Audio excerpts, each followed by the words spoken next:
ऐसी सरकार के मुखिया इनके दौर में नौकरियां पैसे से बिकती थी।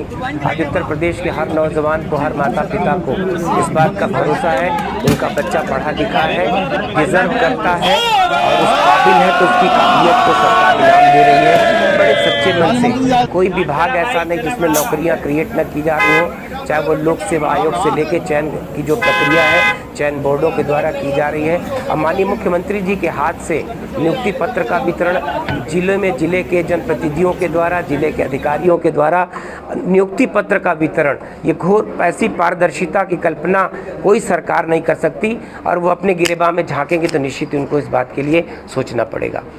अखिलेश यादव ने एक और आरोप लगाया कि सपा से पहले परिवारवाद सीएम योगी और बीजेपी में है। देखिए, अब अपनी हताशा को, अपनी झेप को मिटाने के लिए इन शब्दों का, कम से कम उनके जैसे व्यक्तियों को तो परिवारवाद पे बोलने का कोई अधिकार नहीं है और परिवारवाद ने इस देश का बहुत अहित किया है, देश का, प्रदेश का।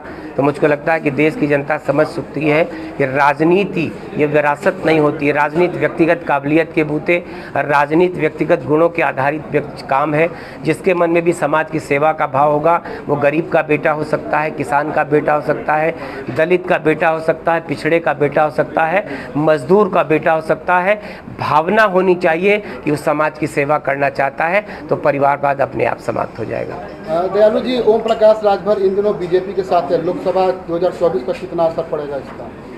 देखिए, ओम प्रकाश राजभर जी एक बहुत सच्चे नेता हैं, अपने समाज के दिल से लोगों की मदद करते हैं, बहुत लोकप्रिय हैं। भारतीय जनता पार्टी में इसके पहले भी थे, बीच के दौर में लोगों ने उनको बरगला के अपने साथ जोड़ लिया था। निश्चित ही भारतीय जनता पार्टी से जुटने पर भारतीय जनता पार्टी का परिवार बड़ा हुआ है, मजबूत हुआ है, उसकी ताकत बढ़ी है। आज चांद पे तिरंगा, क्या कहना चाहेंगे? इससे अच्छा सौभाग्य का दिन उत्तर प्रदेश के लिए क्या हो सकता है, भारत के लिए क्या हो सकता है। आज दुनिया का हर भारतवंशी संसार के किसी कोने में होगा, उसको इस बात का नाज होगा कि भारत, अभी आपने देखा चंद दिन पहले इसी सप्ताह में क्रश हो गया रूस का विमान।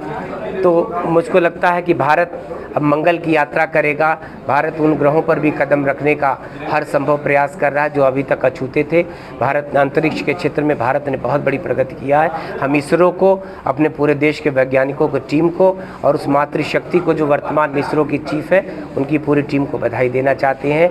बधाई देना चाहते हैं अपने देश के यशस्वी प्रधानमंत्री जी को कि जिनकी प्रेरणा से ऐसा संभव हो सका कि जिस देश के बारे में भ्रांतियाँ थी, ऐसी धारणा थी कि गरीब देश है, अपना पेट नहीं भर पाता, वह देश आज चांद पर कदम रखेगा तो निश्चित ही बहुत बड़ी उपलब्धि है भारत के लिए। प्रधानमंत्री मोदी के कार्यक्षेत्र से कांग्रेस पार्टी ने अजय राय को अपना प्रदेश अध्यक्ष बनाया है, क्या फर्क पड़ेगा पूर्वांचल में अजय राय के कांग्रेस का प्रदेश? देखिए, भारतीय जनता पार्टी को सिर्फ अपने से वास्ता है, कौन क्या करता है, किसको, इनके किसी को बना लें, ये सत्ता से मीलों दूर जा चुके हैं। पिछले लगातार दिनों के परिणाम उठाकर आप देखिएगा तो कांग्रेस अब छोटी छोटी जो रीजनल पार्टियां हैं वो देश की पार्टी है, लेकिन अब उत्तर प्रदेश में कहीं न कहीं से वो समाप्त हो चुकी है।